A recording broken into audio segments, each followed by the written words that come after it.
Сайн байцгаана уу? Дижитал дентал офис эмнэлгийн бэлгийн эмч байна. Та бүхэн сайхан амарцгааж байна уу? За, хилний өвч богино анхаараас ямар сүрүүгээр дагавартай байдаг вэ?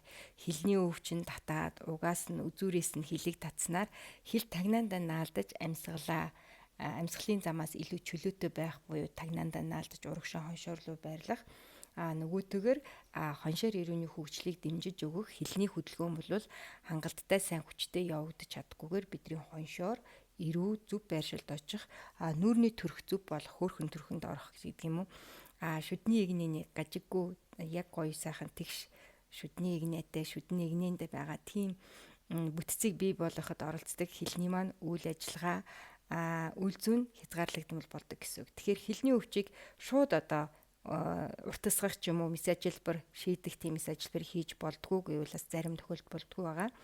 Ямар насанд нь ямар шүдний игнэтэй байгаа, яг ямар үе шатн дээр нь бид нар хийх ёстой вэ гэдгийг эмч бол шийдэж өгдөг.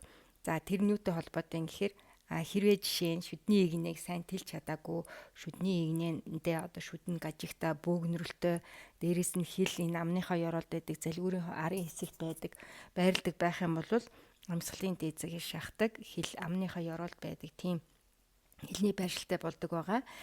Тэгвэл тэр хилийг шууд шүдний игнийг нь тэлж өгөөд хилэнд нь яг өөрийнх нь байх ёстой тагнаанд нь байршлын зүв болгож хангалттай тэлж өгөөгүй байгаа үед нөгөөтөр хилний булчингууд нь яг дээр тагнаандаа наалдаж байрших физиологийн үйл ажиллагаа хийж сураагүй булчингууд нь сул байгаа тохиолдолд бол шууд хилний өвчийг хийчих юм бол хил өөрөө очих газар нь хангалттай зайтай биш, дээрээс нь хил өөрөө тагнаандаа наалдаж шатах хүчтэй биш учраас хилний хүчийг шийдсэн асуудал маань соривжоод ямар ч ашиг тусгүй байдаг байгаа.